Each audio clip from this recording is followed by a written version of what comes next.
po yung ating pangkayod. Kailangan po may ganito kayong poste. Ito po bali 3/4. Ito po kasi di uno. Ayan, yan yung po sasalpak ninyo po ganyan. Kailangan may ganito yung inyong tubo. At saka medyo mataas na rin po ang gawin niyo para kung gumawa pa kayo ng ibang pangkayod na ganito, pwede kayong gumawa ng mataas o pwede kayong gumawa ng mababa. Basta tatalian nyo lang ng alambreng ganito para may sagpuan. Ayan o. Oh. Ayan na.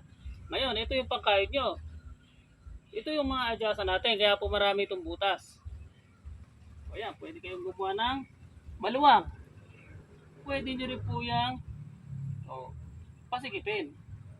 Pero yung taas po niya, isa lang yan. Isa. Pero pwede lang siya lumuwang or kumipot yung kanyang diameter. O, yan po. Okay, paabot ng pangkayod ng buhanga naman.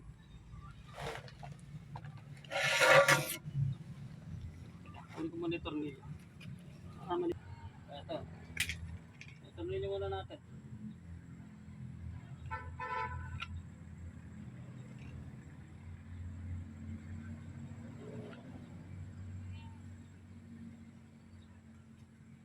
O, yan. Tornilyo po natin itong pangkayod natin.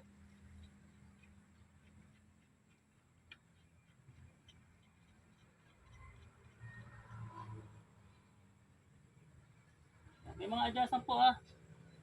Kanya, may adjustan to ha.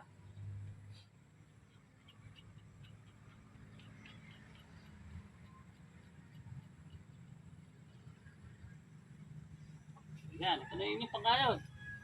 Ngayon, ito naman po yung pangkayod ng buhangin niya. Ito nyo.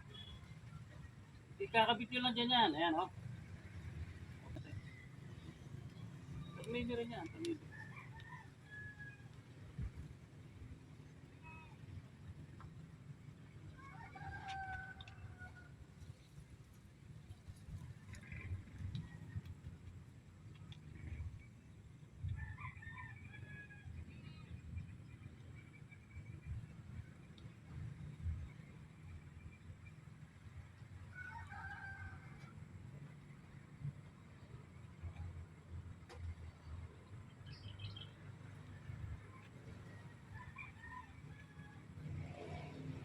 Kailangan po puro dito lagay sa gawin nato para dito man sa kahoy, dito rin sa gawin nato para pag inikot nyo ng pakalan na gano'n, no? Yan naman po yung pakayod ng buhangin, yan po ang kapal. O, ayan. Pag nakahid na ninyo yung, ayan, ganyan ha.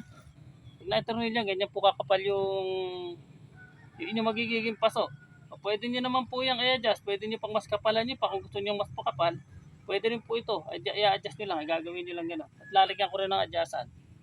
Luluwangan lang po natin yung butas na yan. O pwede nyo lang i-adjust na pag ganon. Pwede i-adjust na pag ganon. O yan. Kanya na. O. Pagka nakahid na ninyo yung buhangin, alisin nyo na to.